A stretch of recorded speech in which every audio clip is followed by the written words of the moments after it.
Well, hello friends, and welcome to another WSIB Truth Matters with Joe Machado, where I separate the truth from bullshit, facts from fiction, in plain English.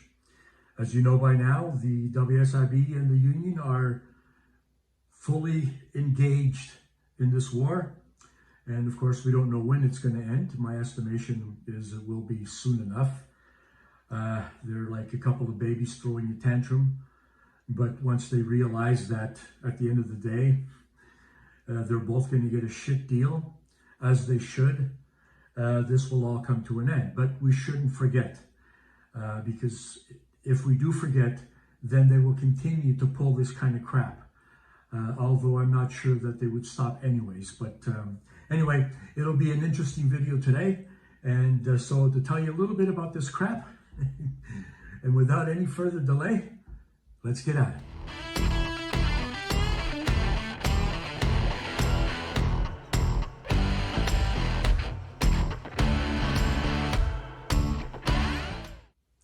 June 2, 2023, 2 years ago, it was written in the Financial Post. In the early morning, after hours of marathon bargaining, members of the Canadian Union of Public Employees, QP Local 1750, the Ontario Compensation Employees Union, reached a tentative agreement with the Workplace Safety and Insurance Board.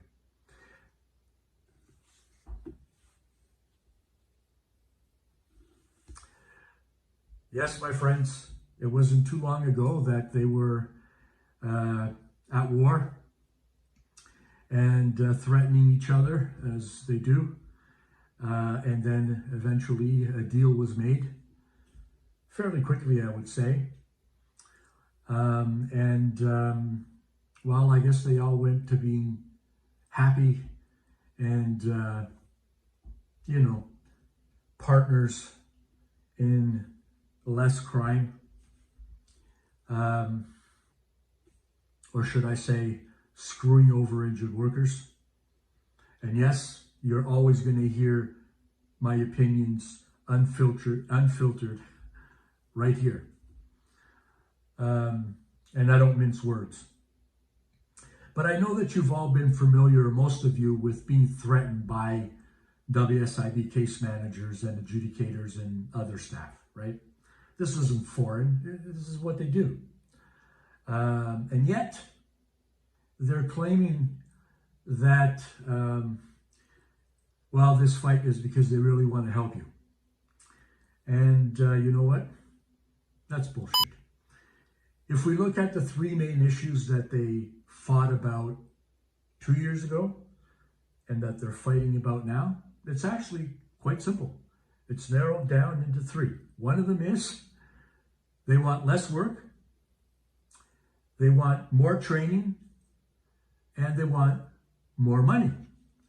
And that's pretty much what it boils down to, right? It's not about what they're going to do or want to do for you as the injured worker, as they claim to insinuate. So let's look at history. The most telling part is what happened recently, because we can remember the things that happened recently. And this is as recent as 2 years ago. So Fred Hahn, the president of QP Ontario, in a May 25th, 2023 interview with Global News, stated, I'm going to put it up here, Mr. Hahn argued that workload has increased significantly for WSIB employees. Quote, a few years ago, the average WSIB case manager had about 70 cases to oversee, 70 injured workers, 70 families depending on them, he said. Today, that number for some has ballooned to over 140 cases, and some have more. Now, in response to that, this is what the WSIB stated.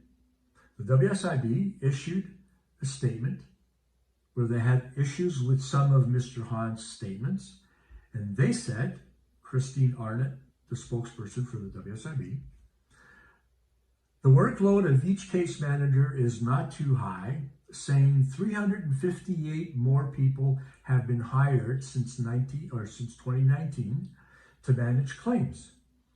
And there has not been a single workload grievance in the past 3 years. That's very telling.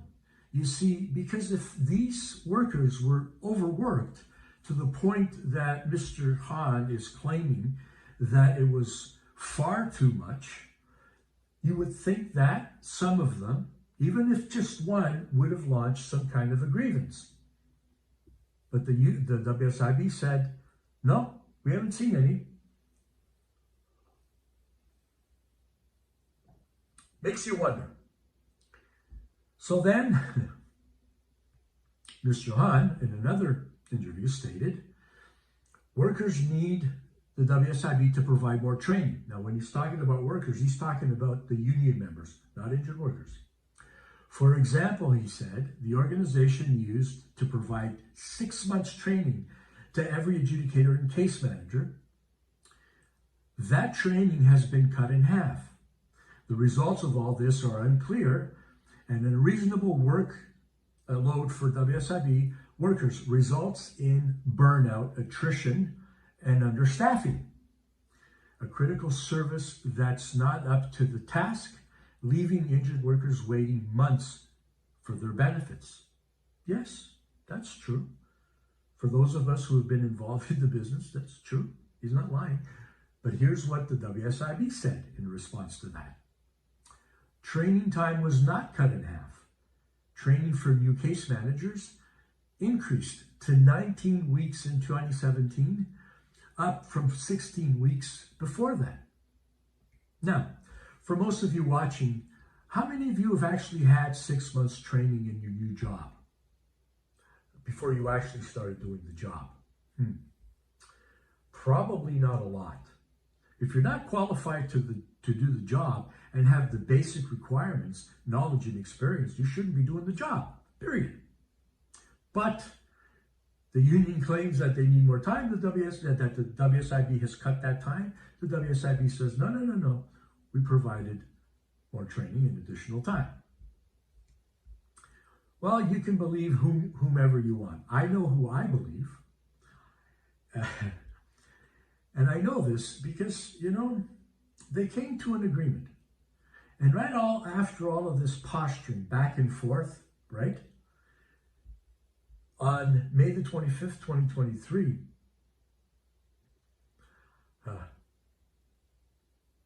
Global News, here's what the union stated. The first major freely negotiated collective agreement in the province to include retroactive pay for workers who had their wages unconstitutionally suppressed by Bill 124. For those of you who aren't familiar, the government put a freeze on increases for earnings for provincial workers. And of course, that was one of the union's issues because they want more money. That's always about more money. Remember I said 3 things? The last one was more money. Then he goes on to state, I am proud of my coworkers and the strength of our union, and I'm grateful for the inspiring support we received from across the province. This was a statement made by Harry Gosselin, who's the union president today. We are at a critical safety net for Ontario workers, and Ontarians spoke up, sending thousands of messages to the WSIB leadership. This deal invests in members and will improve services for injured workers, and our bargaining team is going to stand behind it.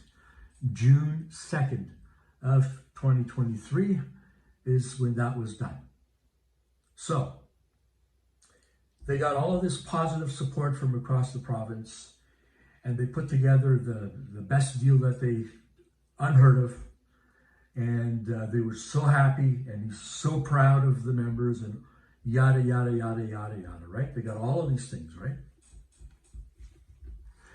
So what the fuck are they whining about it now, less than 2 years later? Really?